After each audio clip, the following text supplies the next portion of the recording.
আসসালামু আলাইকুম গাইজ, সবাই কেমন আছেন? আশা করি সবাই ভালো আছেন। দেখেন, আমাদের একটা ছোটোখাটো একটা সবজি ক্ষেত। এখানে আমরা অনেক ধরনের সবজি লাগাইছিলাম। এখন লাল শাক, পালং শাক খেয়ে ফেলছি। এখন এখানে মূলা লাগাইছে, টমেটো লাগাইছে, মরিচ গাছ লাগাইছে, অনেক ধরনের সবজি লাগাইছে। এখন আশা করি আমাদের বাজার থেকে সবসময় কিনা লাগে না, এখন এখান থেকে খাওয়া যায়। এখানে লাউ গাছ, কুমড়ো গাছ, বরবটি গাছ, অনেক ধরনের গাছ লাগাইছে। এখানে বড় করে সবজি ক্ষেত করা যায়, তবে আমাদের তো মানুষ নেই, তাই আমরা নিজেরা ছোট করে একটা সবজি ক্ষেত বানাইছি।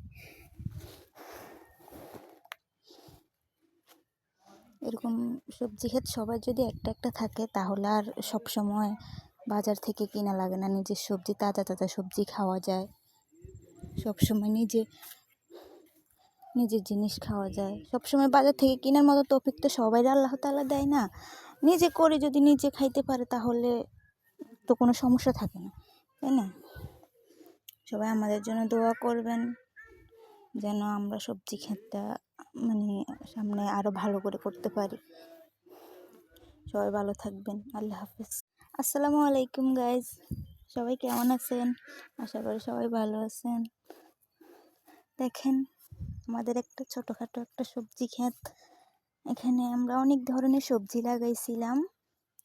এখন লাল শাক, পালং শাক খেয়ে ফেলছি।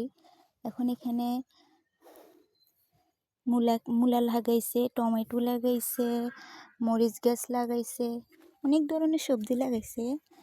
এখন আশা করি আমাদের বাজার থেকে সবসময় কিনা লাগে না, এখন এখান থেকে খাওয়া যায়। এখানে লাউ গাছ, কুমড়ো গাছ, বরবটি গাছ, অনেক ধরনের গাছ লাগাইছে। এখানে বড় করে সবজি ক্ষেত করা যায়, তবে আমাদের তো মানুষ নেই, তাই আমরা নিজেরা ছোট করে একটা সবজি ক্ষেত বানাইছি।